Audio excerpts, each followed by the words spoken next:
예배 공동체에 주시는 하나님 말씀은 열왕기상 3장에 있습니다. 우리 인터넷으로 예배 드린 분도 같이 한 말씀씩 큰 소리로 같이 교독하도록 하겠습니다. 우리 3장 1절 말씀 제가 먼저 읽습니다. 솔로몬은 이집트 왕 바로와 혼인관계를 맺고 바로의 딸을 아내로 맞았다. 그리고 그는 자신의 집과 주님의 성전과 예루살렘 성벽의 건축을 모두 끝낼 때까지 그 아내를 다윗성에 있게 하였다. 건축되지 않았으므로 백성은 그때까지 여러 곳에 있는 산당에서 제사를 드렸다. 솔로몬은 주님을 사랑하였으며 자기 아버지 다윗의 법도를 따랐으나 그도 여러 산당에서 제사를 드리며 분향하였다.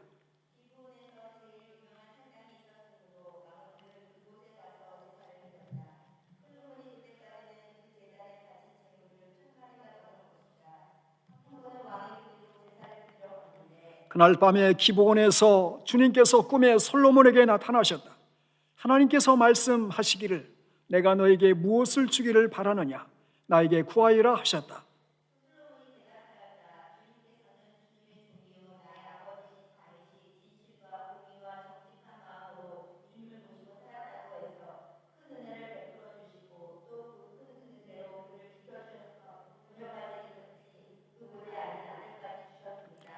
그러나 주 나의 하나님 주님께서는 내가 아직 어린 아이인데도 나의 아버지 다윗의 뒤를 이어서 주님의 종인 나를 왕이 되게 하셨습니다. 나는 아직 나가고 들어오고 하는 처신을 제대로 할 줄 모릅니다.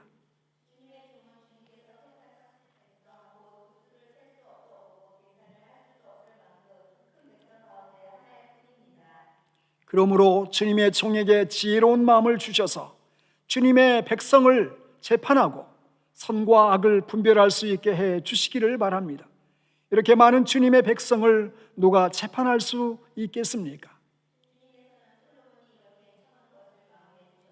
그러므로 하나님께서 그에게 말씀하셨다. 내가 스스로를 생각하여 오래 사는 것이나 부유한 것이나 원수 갚는 것을 요구하지 아니하고 다만 재판하는 데에 듣고서 무엇이 옳은지 분별하는 능력을 요구하였으므로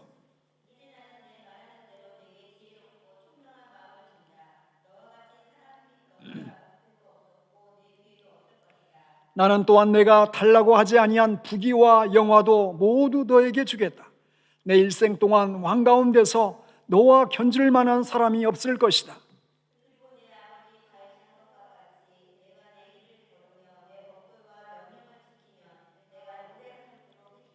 15절 같이 읽습니다. 솔로몬이 깨어나서 보니 꿈이었다. 그는 곧바로 예루살렘으로 가서 주님의 언약궤 앞에 서서 번제와 화목제를 드리고 모든 신하에게 잔치도 베풀어 주었다. 아멘.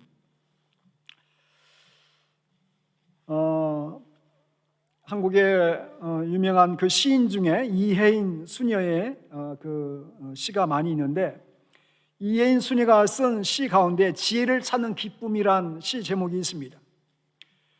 하루의 길 위에서 어느 것을 먼저 해야 할지 분별이 되지 않을 때 중요한 결정을 내려야 하지만 어찌할 바를 모르고 망설임만 길어질 때 어떤 사람과의 관계가 불편해서 삶의 평화가 없을 때 가치관이 흔들리고 교묘한 유혹의 손길을 뿌리치기 힘들 때 지혜를 부릅니다. 책을 읽다가 이해가 안 되는 때에도 글을 써야 하는데 막막하고 아무 생각도 나지 않을 때에도 지혜를 부릅니다. 사실 우리가 이 세상을 살아가는 데에 지식이 필요한 것이 아니라 물론 지식도 필요합니다. 그러나 지식은 자기가 원하면 원하는 순간에 언제든지 공급을 받을 수 있습니다. 그러나 지혜는 원하는 순간에 정말 원하는 순간에 지혜가 없음으로 인해서 인생에 실패하고 인생의 낭패를 보는 경우를 많이 볼 수 있습니다. 그러므로 참 이 현대의 삶 속에서도 여전히 정말 지혜로운 지혜가 필요한 시대가 아닌가 생각을 합니다. 오늘 우리가 읽은 열왕기상 3장의 말씀은 지혜의 왕으로 불려지는 솔로몬의 통치 그 초기의 모습을 우리에게 보여주고 있습니다. 솔로몬은 아버지 다윗 왕의 뒤를 이어서 이스라엘의 세 번째 왕이 되었습니다. 솔로몬이 왕이 되고 나서는 나라가 안정되고 이제 더욱 견고한 나라로 이렇게 세움을 받게 되는데, 당시 솔로몬의 주변 나라의 권세가 어떻게 영향을 끼쳤는지 1절 말씀을 보면 이렇게 금방 확인을 할 수가 있습니다. 1절 말씀을 보면 이집트 왕 바로가 솔로몬과 정략 결혼을 하게 됩니다. 여러분, 우리가 알고 있듯이 이집트 나라는 그 당시에도 거의 강대국으로 주변의 나라 중에서 매우 큰 강대국의 힘을 지니고 있었습니다. 이 이집트 나라를 다스리는 바로가 결국 바로의 딸을 솔로몬과 정략 결혼을 시키면서 어떻게 보면 이제 신흥 세력으로 떠오르는 이스라엘과 이게 화친을 맺게 되는 그 모습을 보여주고 있습니다. 그만큼 이 솔로몬이 다스리는 그 이스라엘 나라가 주변 강국들에게 큰 영향을 끼치고 국가적인 그런 위상이 크게 높아졌다라고 우리가 볼 수 있습니다. 솔로몬은 이스라엘 왕으로서 하나님 앞에 이 인정을 받게 되고 또 그 모습을 통해서 하나님께 귀하게 쓰임받는 모습을 특별히 열왕기상 3장의 말씀을 통해서 우리에게 보여주고 있습니다. 그래서 전무후무한 그러한 지혜의 왕 솔로몬으로서 많은 사람들에게 성경을 잘 읽지 않는 사람이라 할지라도 솔로몬 하면 지혜의 왕 이렇게 알 정도로 알려지게 된 사람이 바로 솔로몬이라고 할 수 있는데, 어떻게 해서 이렇게 하나님의 크신 그런 축복을 받는 그런 인생이 되었는지를 오늘 말씀을 통해서 함께 살펴보기를 원합니다. 먼저 솔로몬은 오늘 말씀을 보면 바로 하나님을 지극히 사랑하는 사람이 바로 솔로몬이었다 말하고 있습니다. 여러분, 무엇에 관심이 있고 무엇에 우리의 마음에 사랑하는 마음이 있는지를 보면 이것은 정말 매우 중요한 이슈입니다. 돈을 사랑하면 돈의 매력에 끌려서 살아갈 수밖에 없고, 쾌락을 좋아하면 쾌락에 우리의 인생에 모든 것을 올인하게 되는 삶을 살 수밖에 없습니다.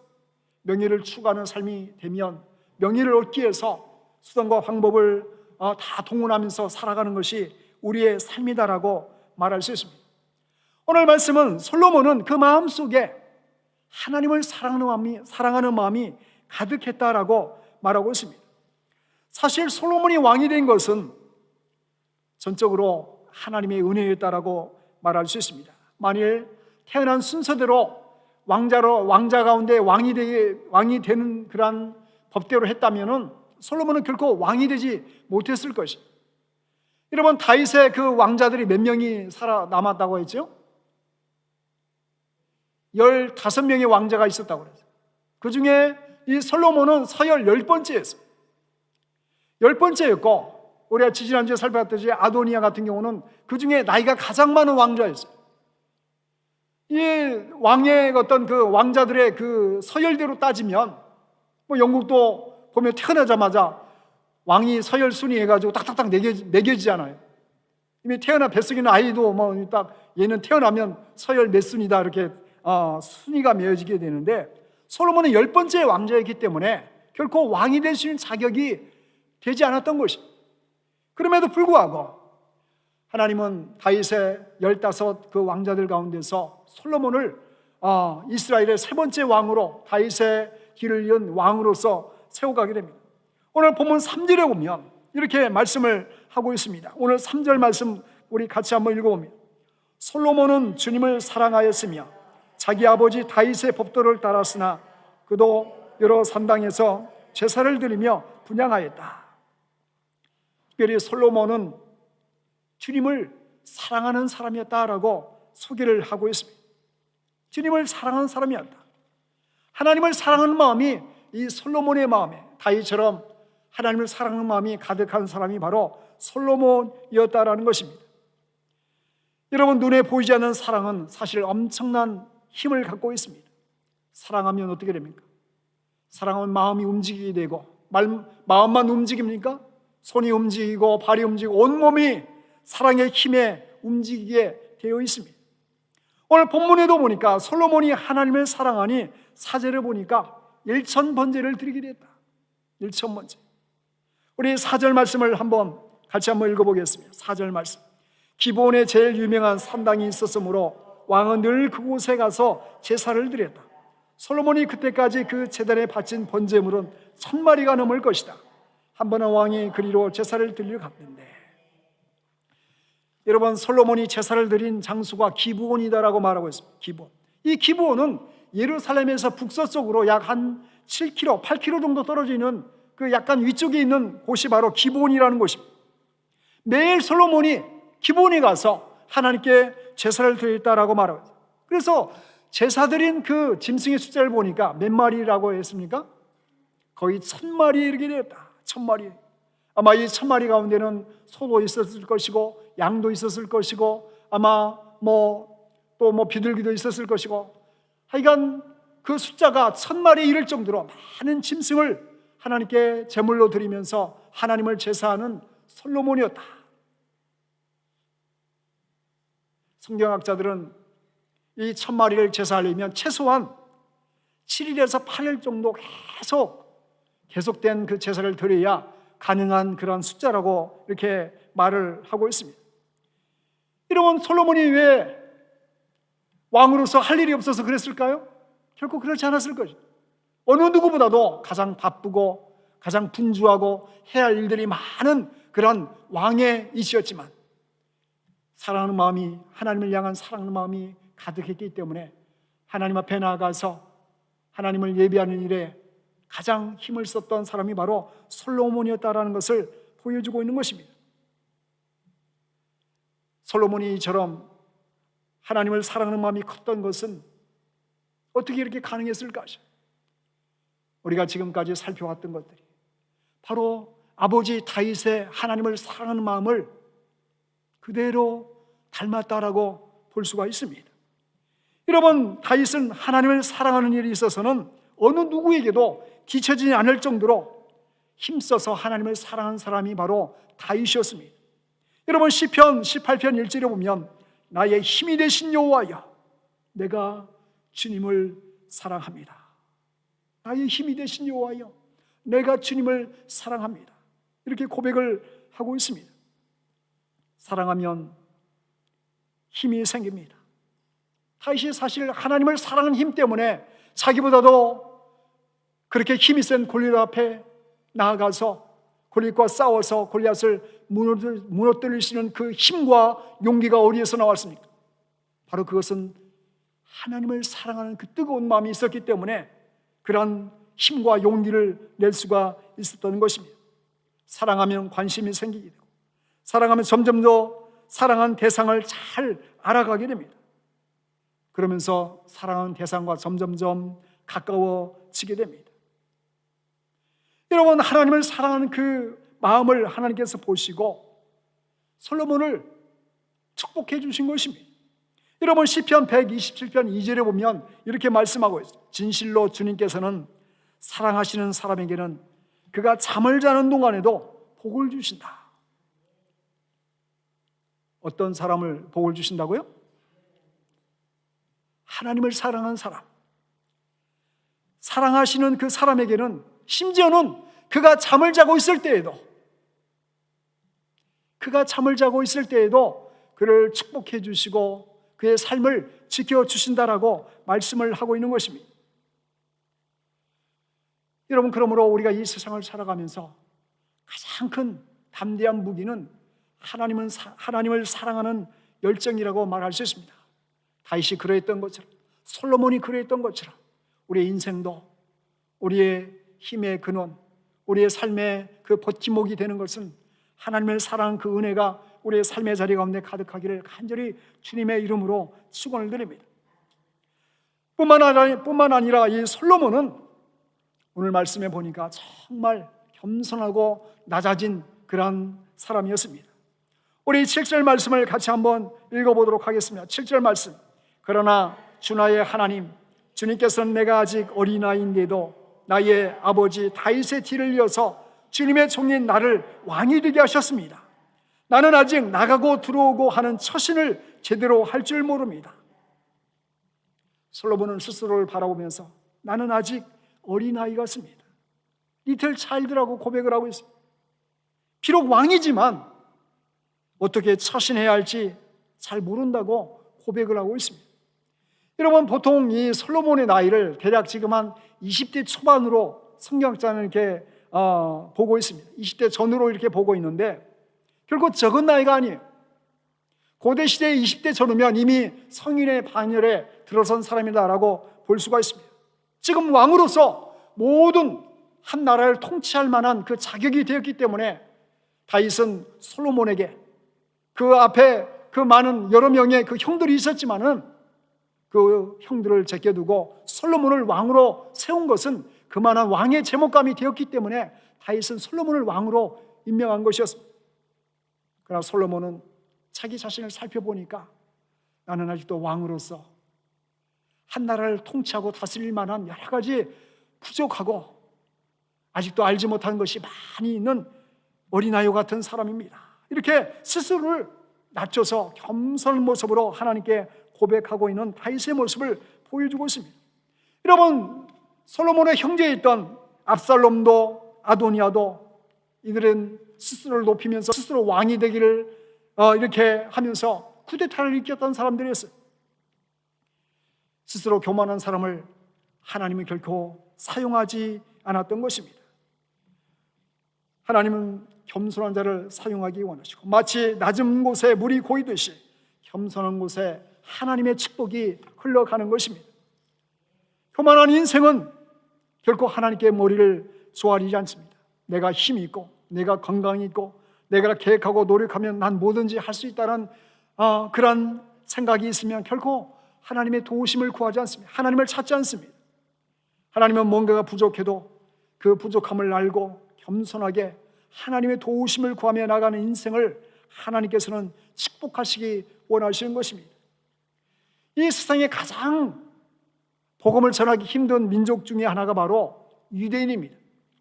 이런 유대인이었다가 예수님을 영접한 사람을 메시아닉 주라고 하는데, 지금도 이 이스라엘에서 복음을 전하는 선교사님들이 가장 이 복음의 열매가 맺히기 힘든 곳이 바로 이스라엘입니다.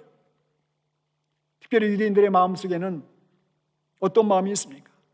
우리는 하나님의 선민이다, 하나님의 택함받은 민족이라는 그런 강한 민족적인 우월감이 있습니다. 그래서 우리가 할례를 받고 율법을 지킴으로 말미암아 우리는 의로운 백성으로 살아갈 수 있다는 그런 생각이 있기 때문에 복음의 길을 닫아버린 것입니다. 결코 예수 그리스도를 주님으로 받아들일 그런 마음의 문을 열지 못하는 그런 유대인들의 모습을 보게 됩니다. 오늘 하나님은 겸손한 자를 찾으신다라고 말씀합니다. 겸손한 자를 축복하기를 원하신다라고 말씀하고 있습니다. 바로 솔로몬이 하나님 앞에 겸손한 모습으로 나아갔을 때에 은혜와 긍휼을 베푸시고 더욱더 지혜롭게 하시는 그 모습을 우리에게 말씀해 주고 있는 것입니다. 여러분, 이사야 29장 19절에 보면 겸손한 자가 여호와를 인하여 기쁨이 더한다라고 말씀하고 있습니다. 잠언서 18장 12절 말씀에도 사람의 마음의 교만은 멸망의 선봉이요 겸손은 손기의 앞잡이다라고 말씀하고 있습니다. 겸손한 마음으로 하나님의 은혜를 삼하는 믿음의 성도 되시기를 간절히 주님의 이름으로 축원을 드립니다.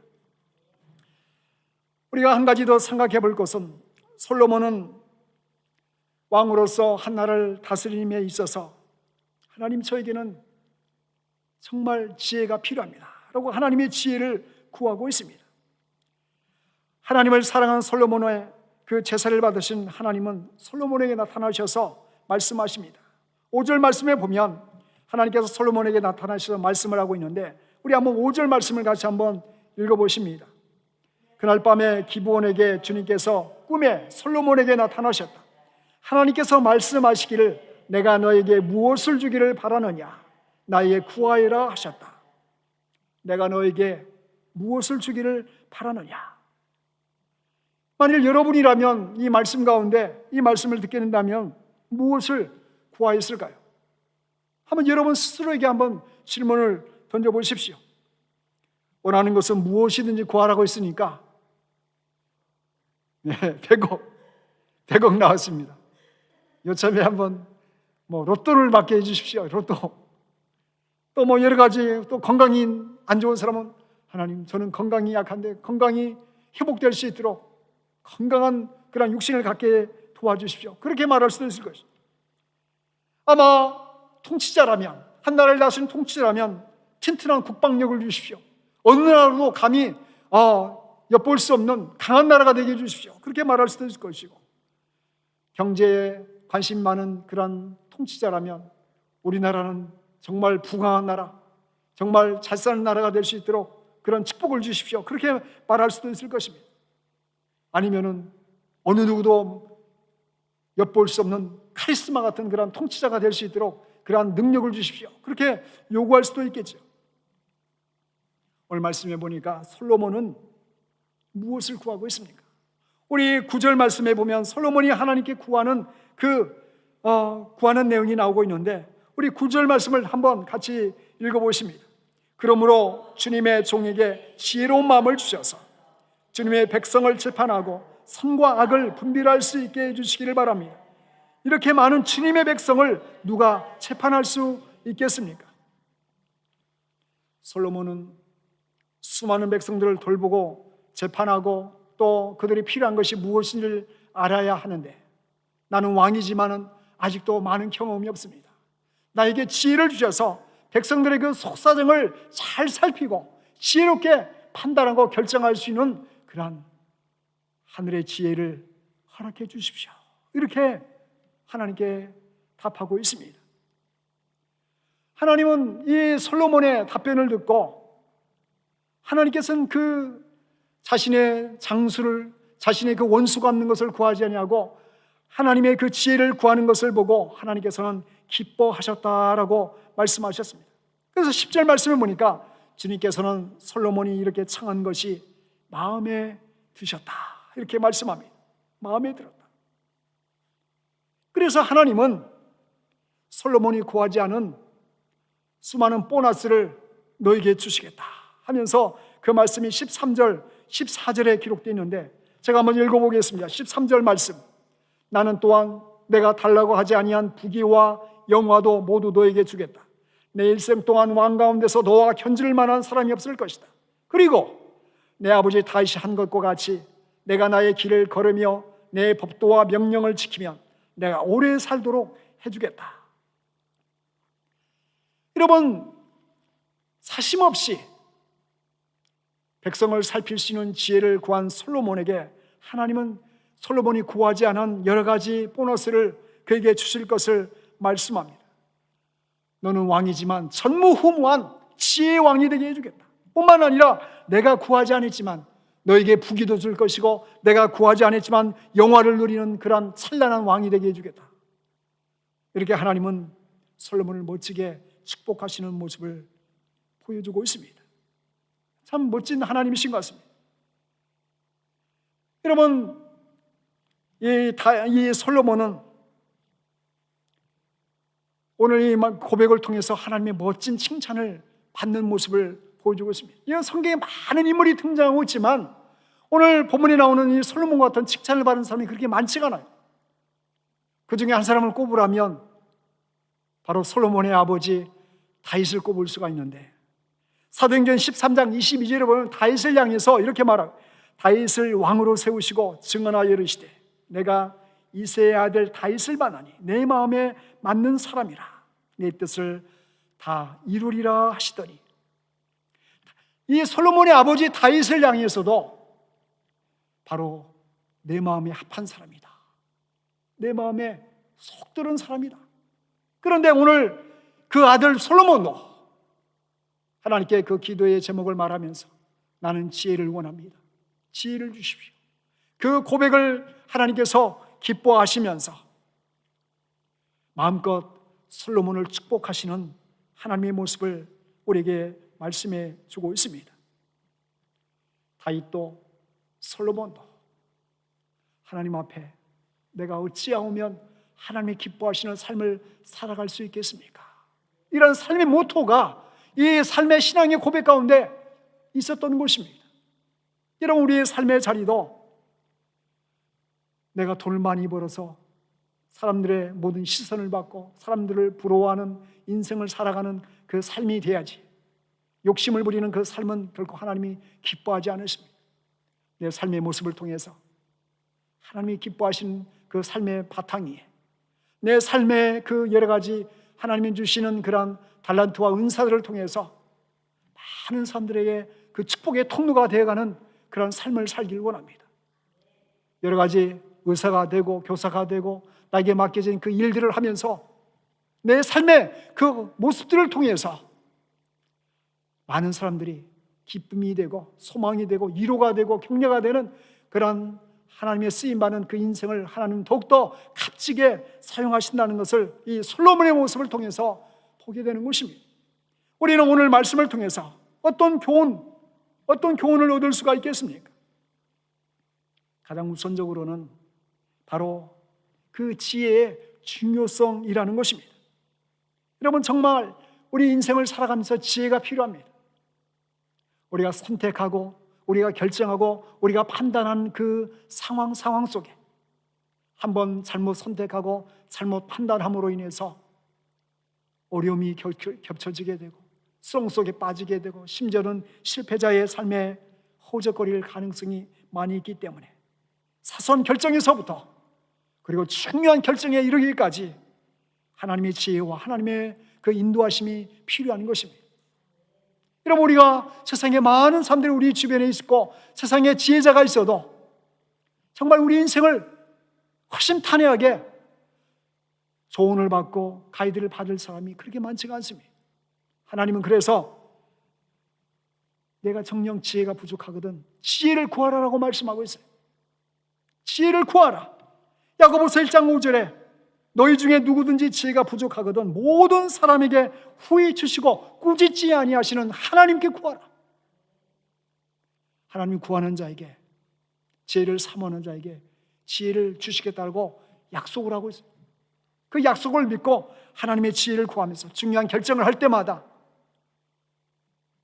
인생에 큰 영향을 끼치는 그런 결정을 해야 되는 그 순간순간마다 그 하나님의 지혜를 통해서 가장 좋은 것을 선택하고 결정하는 축복된 사람들이 되시기를 주의 이름으로 간절히 축원을 드립니다. 뿐만 아니라 우리는 여기서 한 걸음 더 나아가서 지혜를 구하는 것도 중요하지만 이보다 더 중요한 것은 왜 지혜를 구하는 이유가 무엇인지를 우리는 분명히 알아야 될 줄 믿습니다. 우리는 그저 이 세상에서 잘 먹고 잘 살고 정말 폼생봉사하듯이 멋떨어지게 살기 위해서 지혜를 구하는 것이 아니라 그 지혜를 통해서 하나님께 영광이 될 뿐만 아니라 내 주변의 울타리에 있는 많은 사람들에게 너의 삶을 축복해 주시고 너의 삶을 인도해 가시는 분이 누구인지를 증거하고 보여줄 수 있는 그런 멋진 삶을 살기를 하나님께서는 원하시기 때문에 만일 우리가 나 자신만의 욕심을 위해서 지혜를 구하고 나 자신만을 위해서 뭔가를 몸부림치는 그런 삶을 살아간다는 것은 하나님 나에게 로또를 맡게 해주십시오라고 기도하는 것과 똑같은 것입니다. 왜냐하면 그것을 통해서 나의 욕심, 나의 욕망을 이루기 위한 그런 제스처이기 때문에 그렇습니다. 여러분, 야고보서 4장 2절로 3절은 이렇게 말씀합니다. 너희가 얻지 못하면 구하지 아니하기 때문이요 구하여도 받지 못하면 정욕으로 쓰려고 잘못 구하는 것이다. 내 삶을 통하여서 하나님의 뜻이 어디에 있는지 우리는 순간순간 의문을 갖고 하나님의 뜻을 구하는 자세로 우리는 삶을 살아가야 합니다. 우리가 기도하고 간구하는 그 밑바탕의 언저리에 내 욕심을 채우고 뭔가를 좀 보여주기 위한 그런 삶의 모습으로 살고 있지 않은지를 살피면서 하나님의 은혜와 하나님의 그 사랑이, 하나님의 그 축복이 내 삶의 인생을 통하여서 말 한마디 행동 하나 삶을 나누는 그 삶의 테두리 가운데 뭔가 소외되고 뭔가 차별받고 뭔가 가난하고 힘들고 도움이 필요한 이들에게 그 은혜와 사랑이 흘러가는 그런 축복의 통로가 되시기를 간절히 주님의 이름으로 축원을 드립니다. 솔로몬 왕에게도 지혜가 필요했듯이 우리 인생살이에도 하나님의 지혜가 필요합니다. 하나님의 지혜를 구하면서 필요한 것을 채워가시는 하나님의 그 사랑의 손길을 경험하는 하나님의 성도 되기 원하고, 그리고 하나님께서 축복하시는 그 인생 여정을 통하여서 많은 사람들에게 기쁨과 소망과 위로를 줄 수 있는 그런 하나님의 기쁨이 되는 성도의 삶이 되시기를 간절히 주님의 이름으로 축원을 드립니다.